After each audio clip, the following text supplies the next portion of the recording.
Hello, everyone, and we're live. Really excited to be online with everybody today. We have a wonderful guest on our webinar series this week. And what a time to be alive and doing webinar series. Deborah Carver, we're really excited to have you. We first met Deborah through her awesome newsletter. If you are not a subscriber, you absolutely have to be. Her newsletter is called The Content Technologist. And Deborah has been working on topics that are very close and dear to us at Cordoba. You guys know that we're an AI writing assistant and our community are content strategists. And Deborah has been working on web content strategy before it was called web content strategy. She's an independent consultant based in Minneapolis, and she started her career in book and magazine publishing before moving into digital marketing agencies, focusing on content and analytics. She's worked with a ton of Fortune 500 companies, from IBM to McKesson, who's a customer of ours as well, specifically on website redesigns and content marketing. And her practice now and her newsletter is around how people and algorithms process and publish content, which, as you guys know, is a big part of what makes us tick at Cordoba as well. So I'm really excited to hear from Deborah today, who is going to talk to us about brand storytelling in the era of COVID, which I know was on one of your overused phrases of the COVID-19 era. It's all good. That was a great post too. So, thanks. Really excited, Deborah, and feel free to also introduce yourself a little bit too before diving in on this awesome topic around what happens to storytelling when I heard this word recently, our anxiosphere becomes Don's narrative. I like that. Yes. So yeah, I thank you very much, May, for the introduction and for the opportunity. This has been, it's been an interesting time, and it's really forced me to go back to a lot of my graduate school, which 10 years ago, I went back to a grad school paper to really start the post that was the inspiration for this presentation. And so there's a lot here on philosophy and narrative theory, but I promise we'll get to some practical takeaways as well. I'm an independent consultant, have been for a year as of this week, and I work with clients on developing content strategy that's rooted in data and SEO and UX, and also in storytelling and brand storytelling, and using data, audience data, and research and analytics to kind of feed that creative side and that content side. So I'm going to talk a little bit about theory, and then we'll get into some more practical takeaways. Okay. So thank you very much. Welcome. And before diving in, want participants to know that you guys can ask questions. You type them in the Q&A box. I will see them, and then we will ask them of Deborah. At the end, we'll do a little Q&A. So thank you. All right, and yeah, I'll talk for 20, 30 minutes, and then some questions. So this starts with, if you've ever taken a storytelling or creative writing class, high school English, stories have a beginning, a middle, and an end. And those are our conventions for telling a story, that we have start at the start and we finish at the end. And there are many conventions for telling a story, but the storyteller is expected to establish our starting point, rising action, and conclusion. And that's true for branded content as well as, epic movies. There's a beginning, a middle, and end. So a story can begin in the middle of things. And actually, we're going to talk about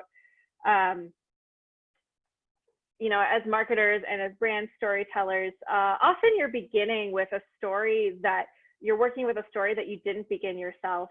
And in the storytelling world, we call that in medias res. You may remember that if you're an English major. It just means in the middle of things. But when we get to our roles, many decisions have been made around our brand or our product. And as a marketer or as a content professional, it's a bit like we're writing, if we're telling a brand story, it's a bit like we're working with or writing a biopic that has already been determined. And I really like the convention, as I talked about in medias res, or this is a biopic for a lot of writers and artists where, the very beginning of the movie is they're gearing up for the big performance or the big concert, or they're creating a masterpiece. And then they use that moment of triumph as a setup for reflection and, where did I come from? Where have I been? And I think of branded content and brand storytelling really similarly. It's that question that's famously positioned by the Talking Heads, one of my favorite bands. Get that? Well, how did I get here? We're all trying to answer this question as brand storytellers. And, you're trying to go back and establish that full narrative. And right now, if you're asking yourself that question, that here is really unfamiliar. There is a lot of cognitive dissonance right now, and a lot of anxiety. Everything is unfamiliar. The closest historical precedent for a pandemic was over a century ago. We lived far different lives. We communicated far differently. We're unable now, there are other situations like post 9/11 and after the 2008 recession that had some similar feelings, but they're also very different. And so it's very difficult to place any personal or professional situations in any context. And so that, as humans, is incredibly difficult for us. And here's where I go back to that narrative theory.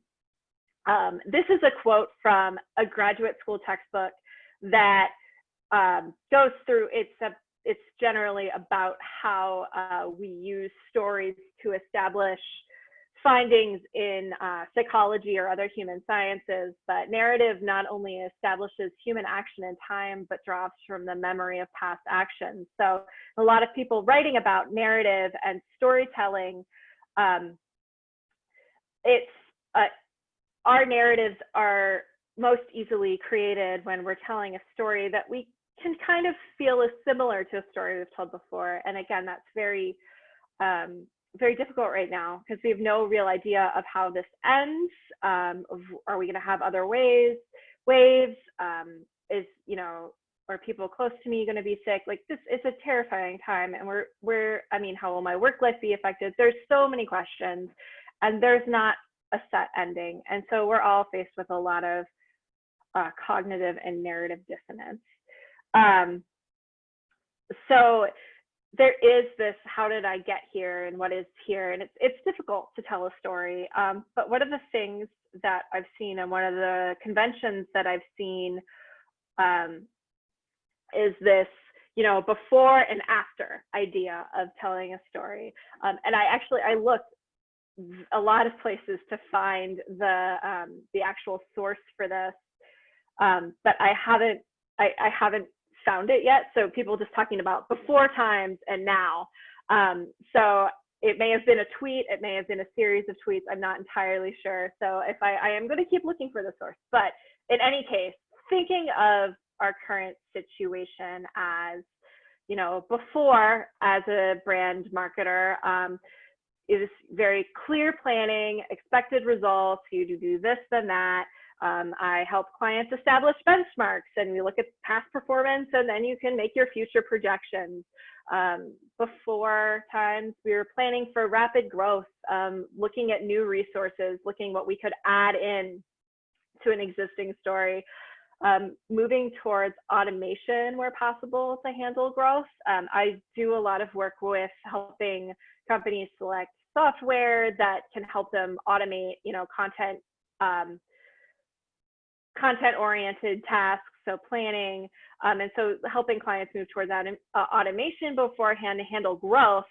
And then saying things like, don't let that perfect be the enemy of the good, where you're posting content every day and not every single piece is perfect, but it's generally very good. Now we're still in this, so today, getting through each day, one day at a time, and not so many clear and expected results. Benchmarks and targets are shot.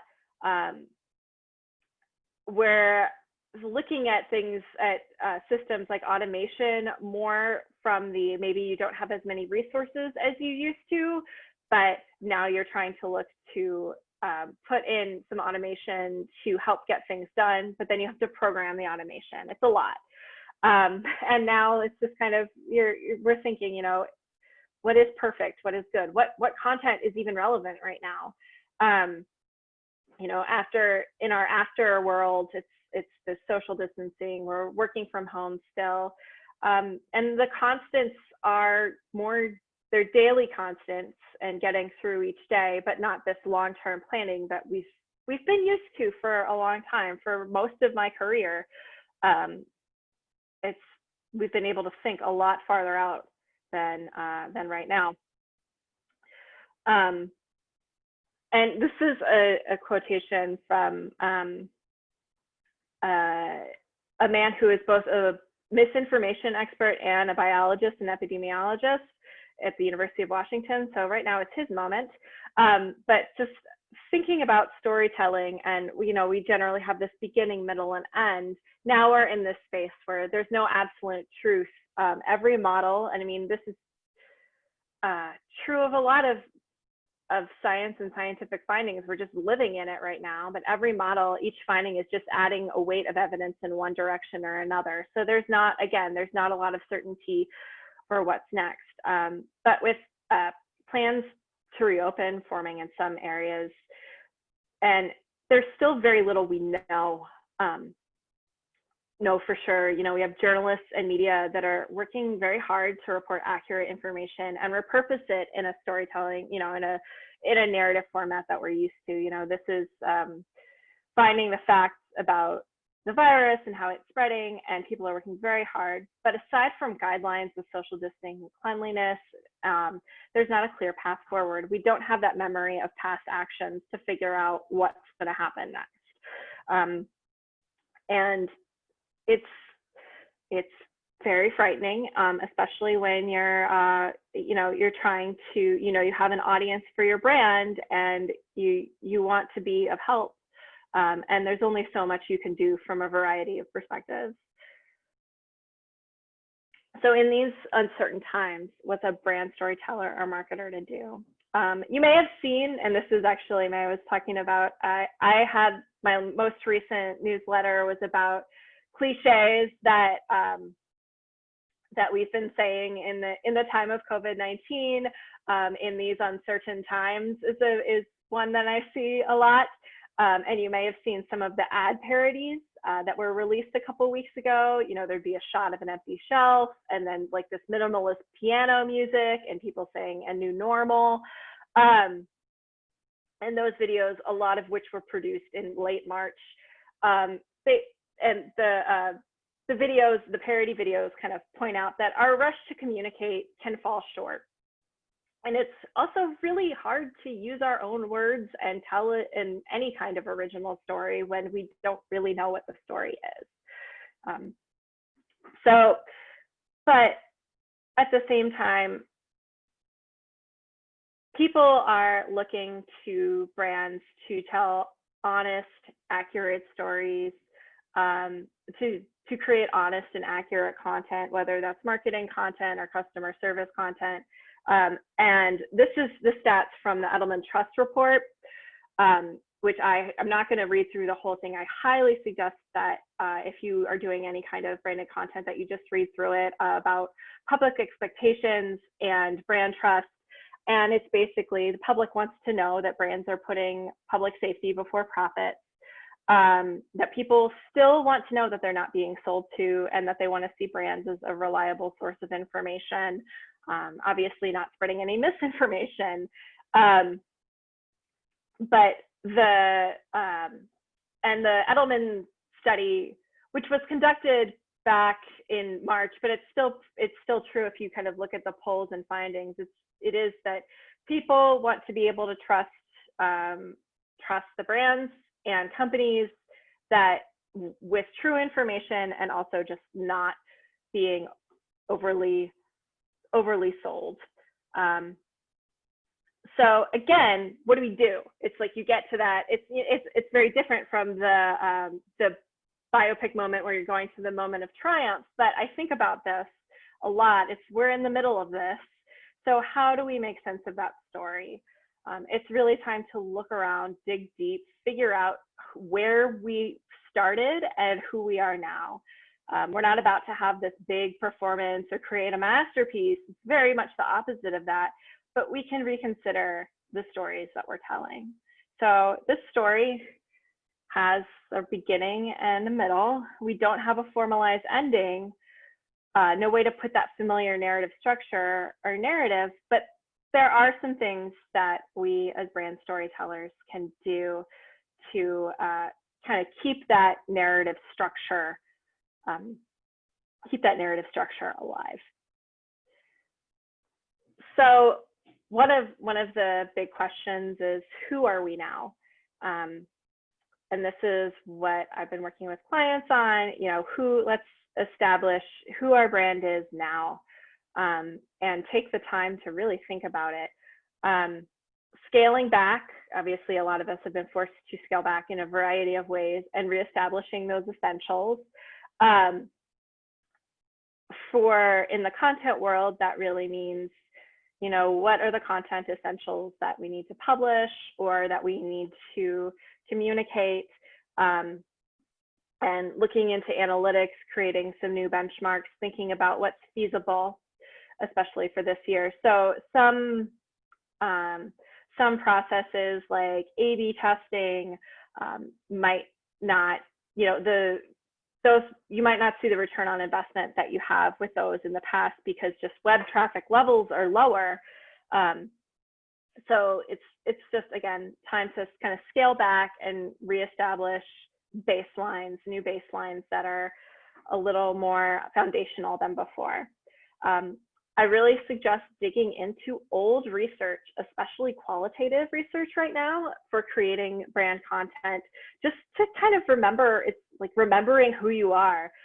Looking at research like surveys, customer service feedback, re-examining what your audience and what your customers have always valued the most, looking at the words they're using, and thinking about what that means for your brand. And again, reviewing customer and client feedback kind of before, especially, before the COVID-19 crisis, and after and during, if you have that volume of feedback available. What are the through lines?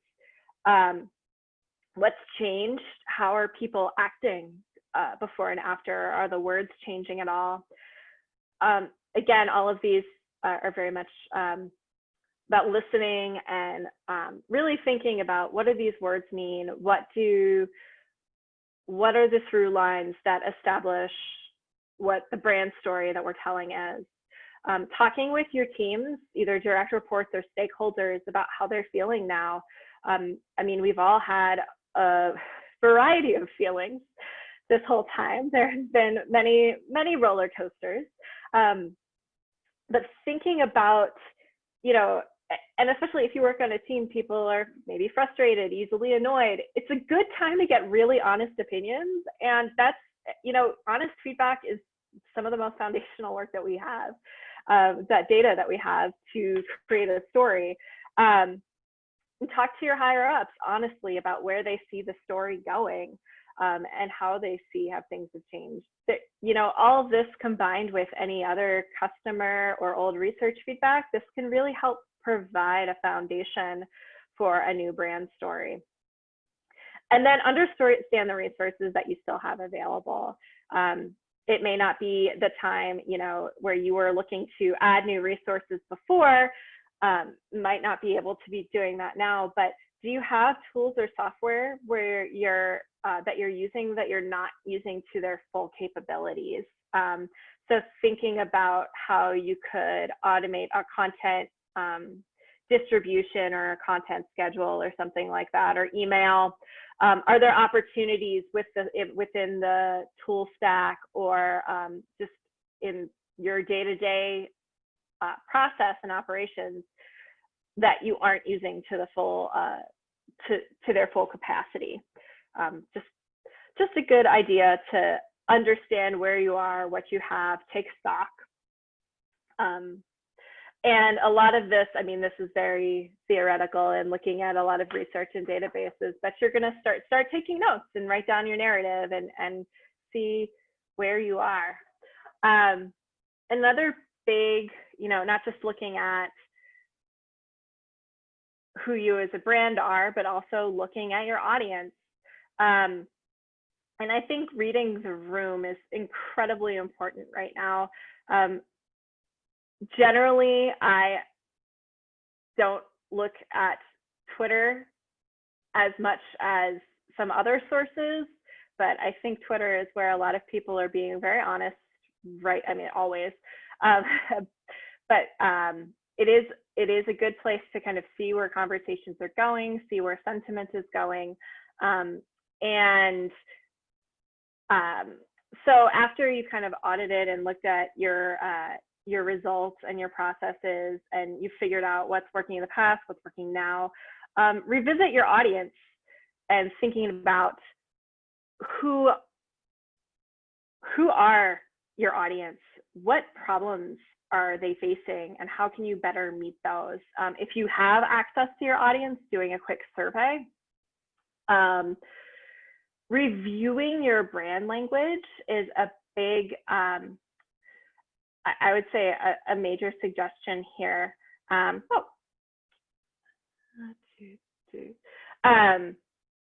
Reviewing your brand language as, so this particular balloon art was from a tweet. If someone made an art out of a tweet, and it talks about the word productive, and that's something that I know is productivity has been a word ever since we started this whole working from home adventure.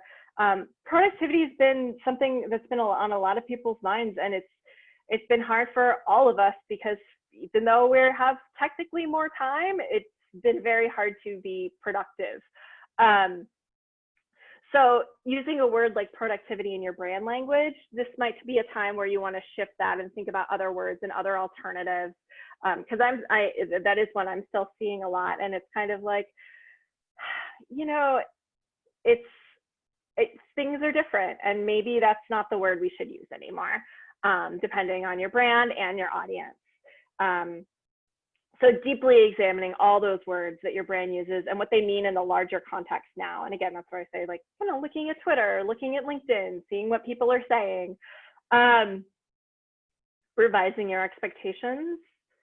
So they're, right now, immediate returns are very unpredictable, not out of reach. So again, setting those realistic expectations and re-examining foundations. And then finding that connective tissue. And this is just a huge, for all content creation, especially now, but finding what your internal teams and your customers and clients are gravitating towards. If you must, go doom scroll, spend a lot of time looking at news and events, find what people are gravitating towards. So here are some examples of how I've seen this played out and what I've been working with clients on. These are not my client projects, but they're really great examples for this, for shifting a content strategy during this time. Elevest, which I'm a huge fan of their branded content always. They are, if you haven't heard of them, they are a investment firm that focuses on women investors, and they have very much their resources that they've developed in the past month are excellent. Lots of resources for freelancers and contractors, as well as you know, what to do if you just lost your job. And because it is about money, I mean, it works really well because these are very practical considerations, and it's good information. There's not filler there. It's really, if you go to their website, you'll see lots of different resources. It's very helpful. And having office hours and lots of live events, things like that. One of my favorite kind of pivots in reading the room. So the Cedar Rapids Gazette, they have had a downturn in advertising, as everyone has. And so they had these penny saver sections that they were already printing. And instead of printing house ads or something else, they decided to create a kids section, which is awesome. It gives kids something to do during the day, distracts them for 15 minutes. There is also information in there about the coronavirus and, you know, something that's more soothing. And again, it's just a solution to take that unused content, and they're getting a lot of brand equity because of that. And I mean, it's just a great idea. And there's a couple of other similar pivots where it's people producing a little more content that's more kids oriented, because those of us with children are spending a lot more time with our kids. Then this is kind of one of my favorite pivots. This is a little whimsical, but having virtual events like this one, or a virtual conference on Twitch and in Animal Crossing this is a DevOps conference that was held in Animal Crossing this past weekend. And if you haven't played Animal Crossing, it's a giant open world game where you can be a character, and they had a gathering in Animal Crossing and broadcast it on Twitch and YouTube, which is nuts and a lot of fun. And it's just funny because I'm sure that some of you have kids who are gathering in Fortnite and going to concerts in Fortnite. It's not just for kids anymore. There's professionals doing events virtually as well. So, but even those, I mean, even if you don't want to turn towards a video game, there's a lot more thought about the structure and impact of virtual experiences. The Texas Tribune just announced that they're having their festival online, and they're really taking the time to consider and going through how this could make more of an impact virtually than just, you know, days and days of speakers. So should be interesting. There's a lot of creativity that's happening right now. And I think most importantly, telling the story that you can tell. There might be, you know, being honest and transparent, keeping your deadlines and expectations realistic is important now more than ever. And being honest and transparent, I have to tell you, like, and this is, you know, things that used to take me half a day now are taking 2 days longer. There are tasks that sometimes it's just not coming, and it's being honest and transparent about that is really important.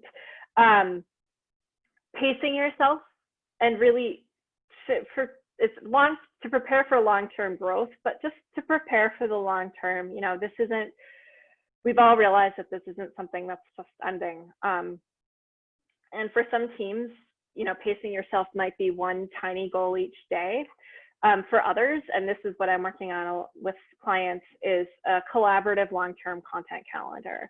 You know, you don't need to post each day anymore.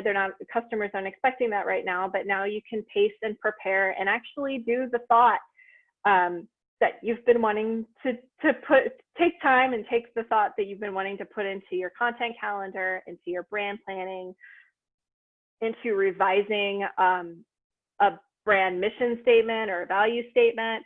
All of those things can, you know, be part of be part of the new pace.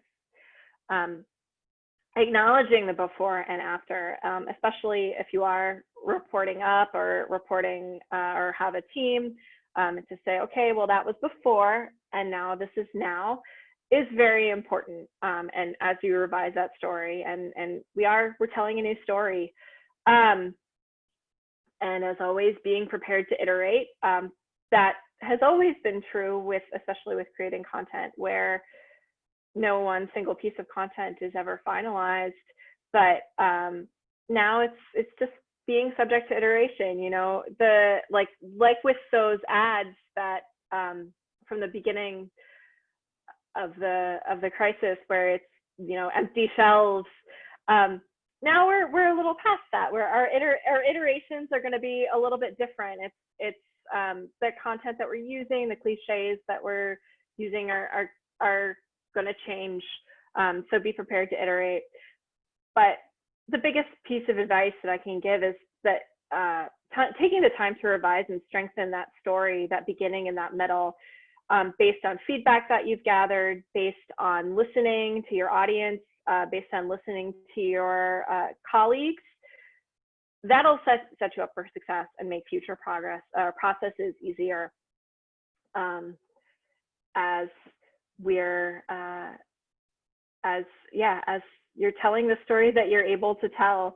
And this is a quote that gets a lot of play. It's the Joan Didion quote. We tell ourselves stories in order to live. And I think that's it's so very true now. And especially when you consider the larger context of her quote, which I'm going to read. We interpret what we see, select the most workable of the multiple choices. We live entirely, especially if we are writers, by the imposition of a narrative line upon disparate images, by the ideas with which we have learned to freeze the shifting phantasmagoria, which is our actual experience. And again, as we're realizing, you know, the story that we're telling is the story that we need to tell now, and it may shift and it may change, and it's probably different than it was before, but it's you know, it's a story, it's a narrative line, and this is how we survive, and this is how we grow. So thank you for letting me get philosophical. Thank you so much, Deborah. So much to think about. One of the things that I've been energized by in this crisis is the opportunities to really blow up narratives, and blow up narratives that you've always felt weren't really serving you, or blow up narratives or push them aside to see what else might emerge. And when the world is going to shit, the consequences for an action like that, they feel once in a career. So there is something really exciting about running a company right now, or running a marketing team right now, and having an opportunity to do some radical narrative shifting. Now it comes with a ton of fraud issues, because you don't do this in a vacuum. You do this with other humans. You do this in a company, and those pre-existing narratives are certainly there to be wrestled with. So I'm very excited to get into Q&A. We've got some great questions rolling in. A brief second on Cordoba for those of our friends. We've got lots of folks online who know us well, who are customers already. For the folks who are new, we are an AI writing assistant for teams, working with some incredible customers, Intuit, Twitter, Braintree, McKesson, doing wonderful things to improve content quality and content processes on those teams. So let's move into Q&A. with that, and would love to ask one of the more philosophical questions that came in. And I'm going to read it for, I don't usually do this, but I'm going to read this one word for word because I think it's pretty compelling.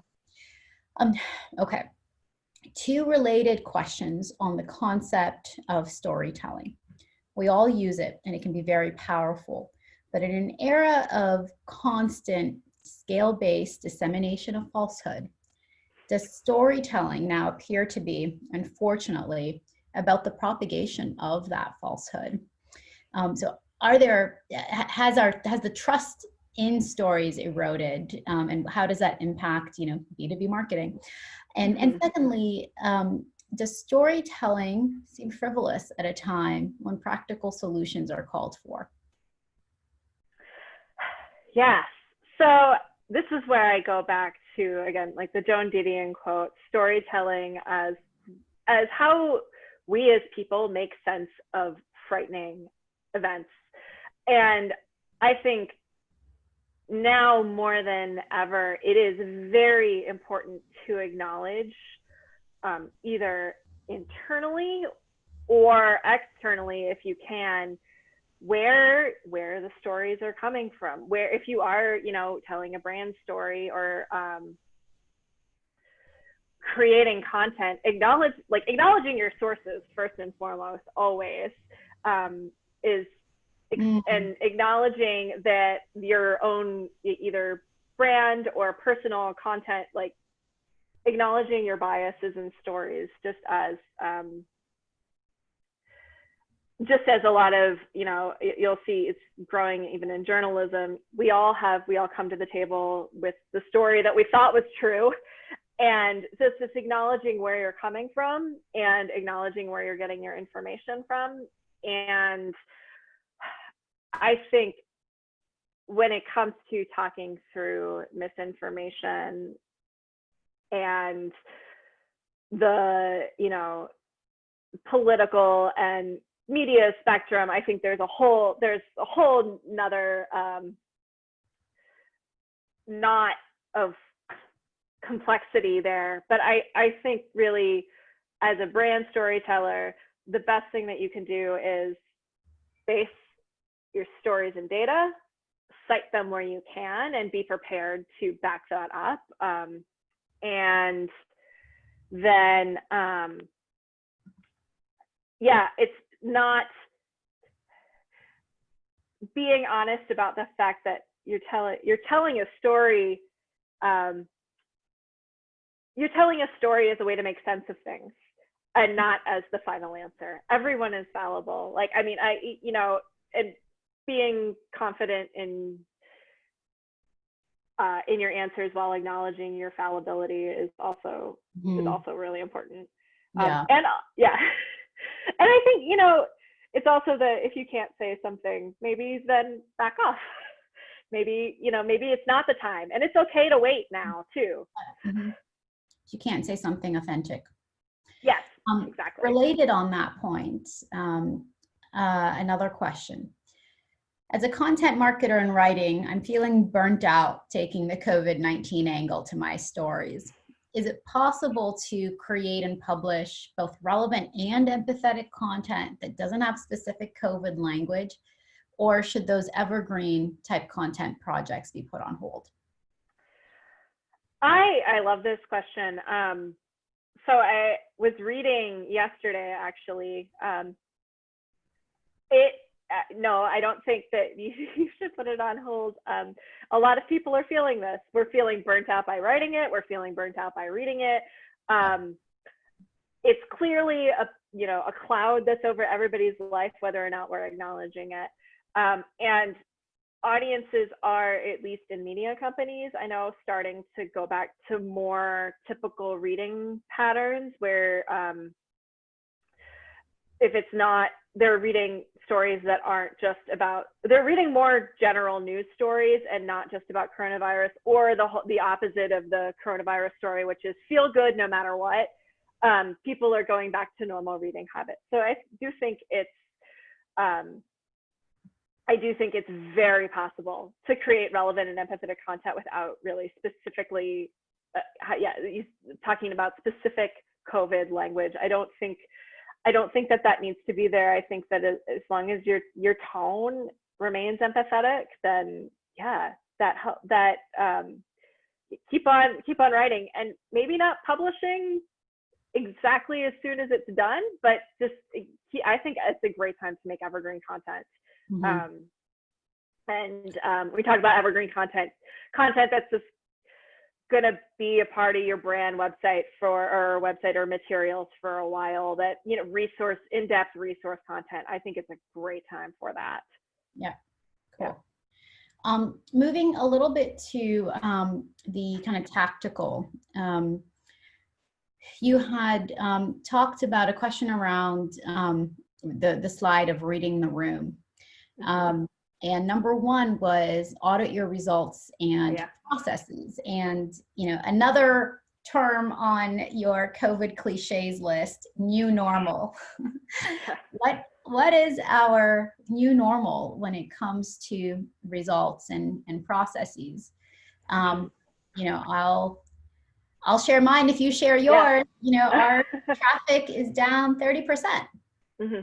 And, you know, I'd love to know how that compares to other B2B SaaS companies. Usage in our product is actually up, which is fantastic. But, you know, the stuff that we all want, that organic juice, it's down even while people are spending more time online. So, you know, what is that audit about when things changed so quickly?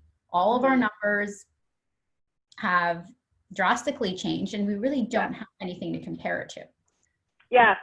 Well, when I've been talking about audits with clients, it's definitely been more, well, if it wasn't working before, that's definitely something that you can kind of audit out and transition out. And that's been more with auditing. It's like, okay, let's find out what really just hasn't been working, but maybe we've been doing just because we were doing it. Yeah, right. And narrative to banish. Yes, exactly. It's the things that everyone has been questioning all this time. Like, let's actually look and see if they actually worked. And yeah, I can say traffic is down for pretty much every vertical, except for unless you're Netflix or producing original series, and even then it's a different there are different benchmarks and different viewing benchmarks.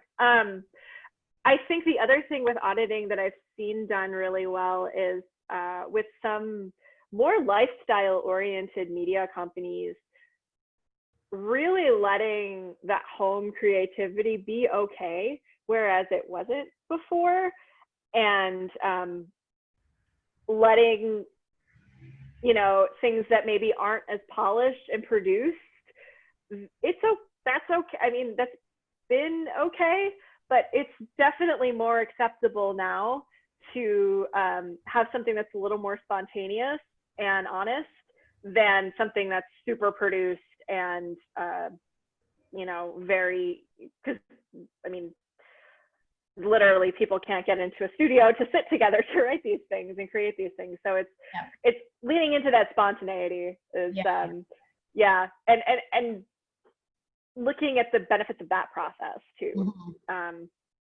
Is really helpful. Yeah, I like that a lot. And I wonder how much of this authenticity and realness, I hope, is here to stay. We sort of are being conditioned to accept a lot more of the process and the finished product. And I do think that'll make for more human marketing and generally a more humane professional life. On the slide, tell the story that you can tell, and kind of in this period to really build on the foundations of your storytelling. Some questions around kind of order of operations here, and you know, how to do that now, right? When you've got a distributed team, distributed leadership.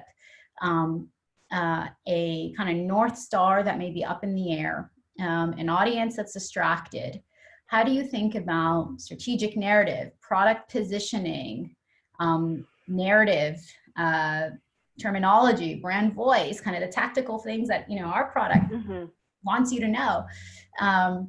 What's the order of operations here when you are using this time to really come together as a team to reconsider the foundation?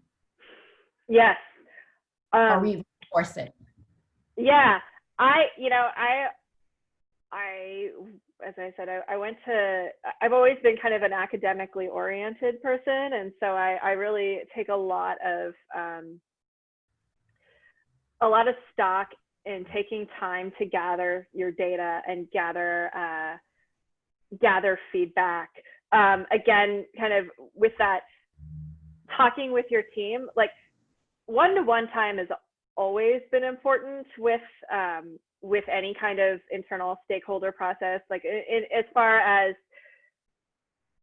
content governance and production processes, I do a lot of like one-to-one interviews with team members.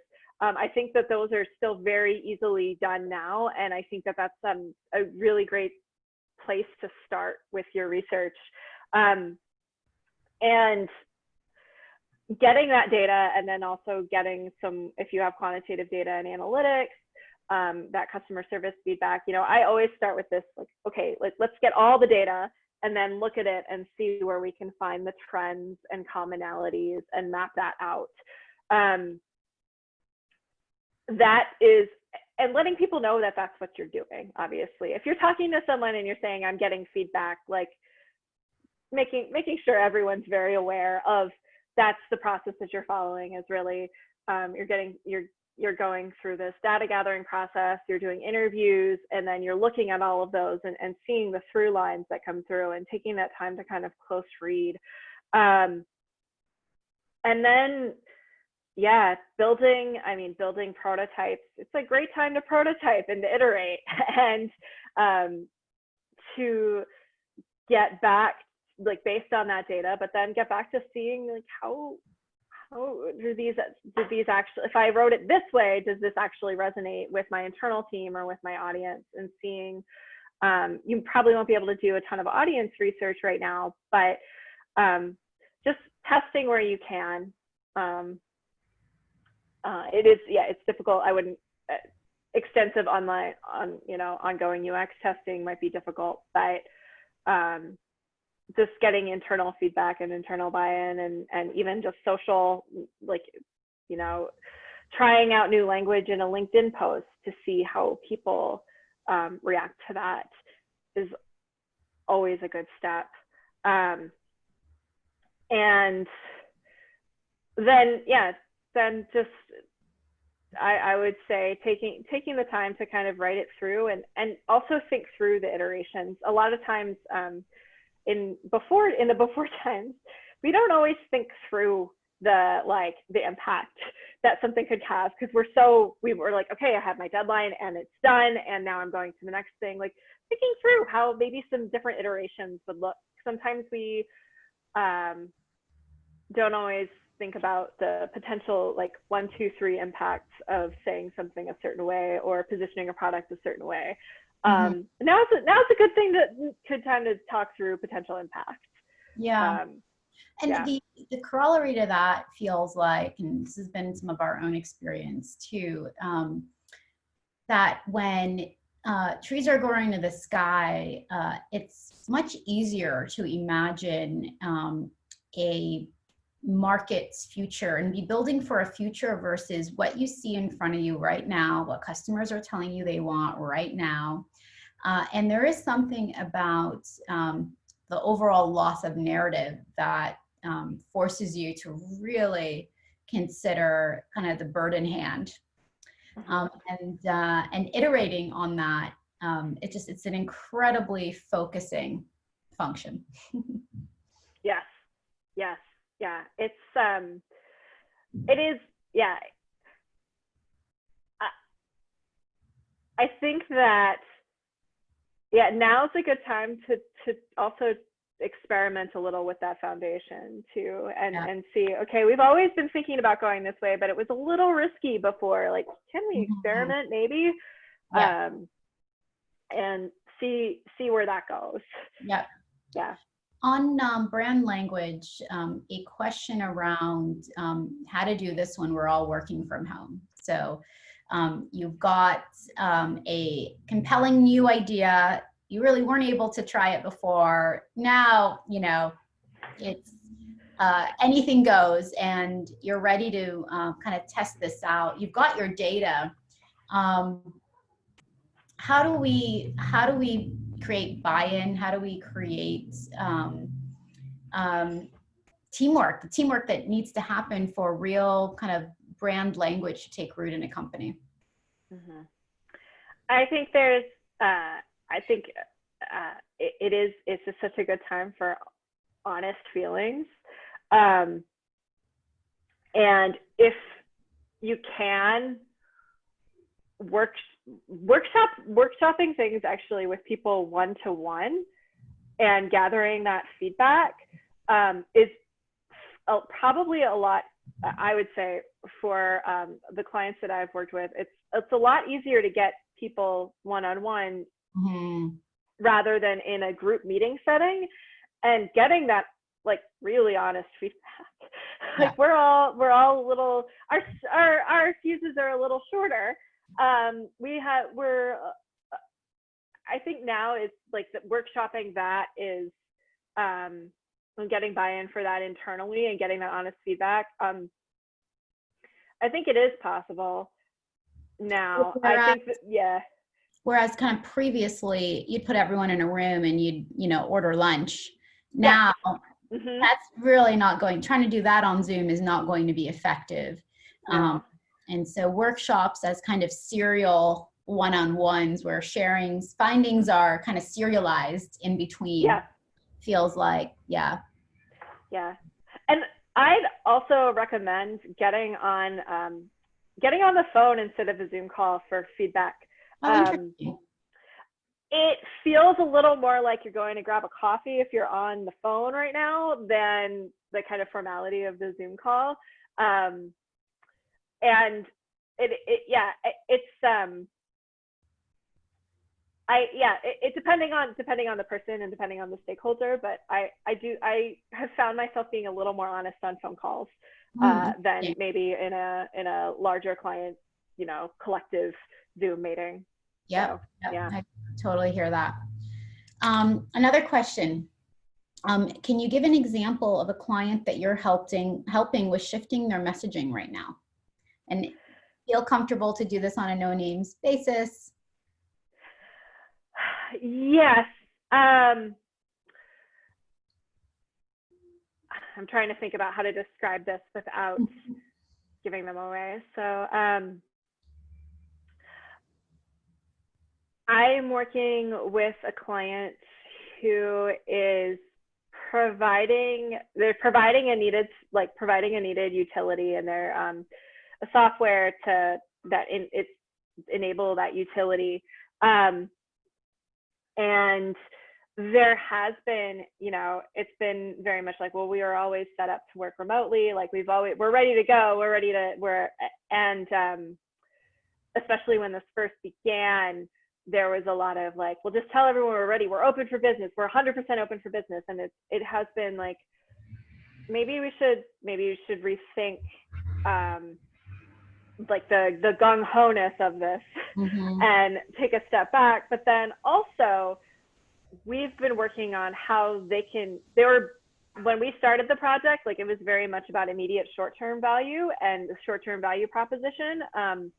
And we are definitely working more towards what about the long-term, because this is clearly a long-term issue. How can we think about a long-term, like, and kind of more broader vision, more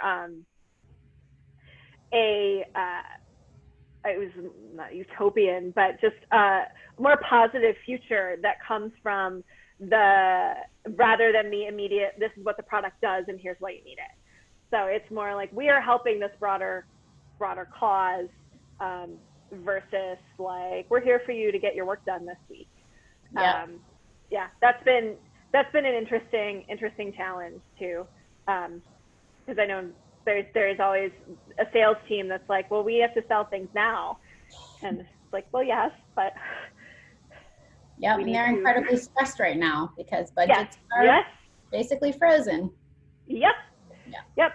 So it's been, but yeah, talking about the long-term vision is much more helpful. Hopefully that will have, yeah.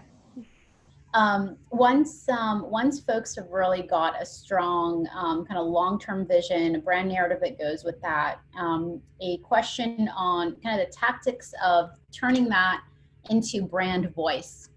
So actual kind of messaging guidelines. And this is obviously evergreen as an answer. Perhaps yes, perhaps not. But what would you advise on kind of the tactical steps? And sorry if you hear the garbage trucks outside. But what would you advise? How do you advise your clients on going from figuring out the strategic pieces to now turning that into messaging and brand voice? It's usually very much based in, and my voice and tone work is often based in SEO and search data. So making sure that you kind of have those, those vocabulary kind of core points that are based in data, based on how your customers are actually talking about your product and how they've actually talked about it in the past. So that's a big part. And then taking that into voice and tone.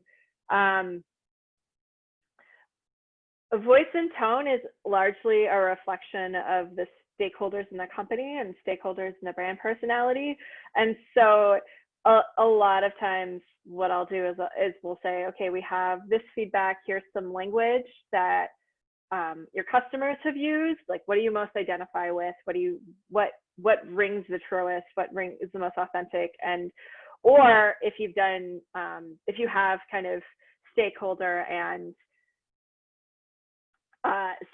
customer feedback, like matching those up and seeing what are the voice and tone, like what seems to be, how do they reflect each other and how do they work together and work in the past. I know that's kind of a very theoretical way of looking at this, but it is like, okay, I am taking a quote from, your CEO said this in a meeting a few weeks ago, and that really matches up with this thing that this customer said before. And here is the trend, and here's the pattern that I have identified. So how do we describe this and make this an accurate voice and tone? Totally. I have loved using actual customer quotes to make our points, and our messaging has gotten so much better as a result of actually just saying what our customers say. Oh yeah. It's easier too. Yes. It's easier and better. Yeah. And if you're a B2B company, it's kind of a good time to get testimonials and case studies and that long content that no one ever has time for. It's a better time for that right now. Totally. And show them love, spend time with them. Yeah. Awesome, Deborah. Well, that basically has us out of time. Any last words for this audience? Thank you so much for allowing us to just take a step back and kind of reconsider some of the things that we've always sort of taken for granted here. Yes, and thanks for your time and letting me get philosophical and narrative theory. Love it. And yes, if you want to hear, I'm working on the newsletter for this week. So any ideas, send them my way for the content technologist. So yeah. How does our audience subscribe to your newsletter? Yep. It is technologist.substack.com, and the link will be out in the presentation as well as in a follow-up email. But yep. Newsletter comes out on Thursdays, and sometimes it's really formal and tactical, and sometimes it's more philosophical. So, well, it's always very fun and helpful. So thank you. Yeah.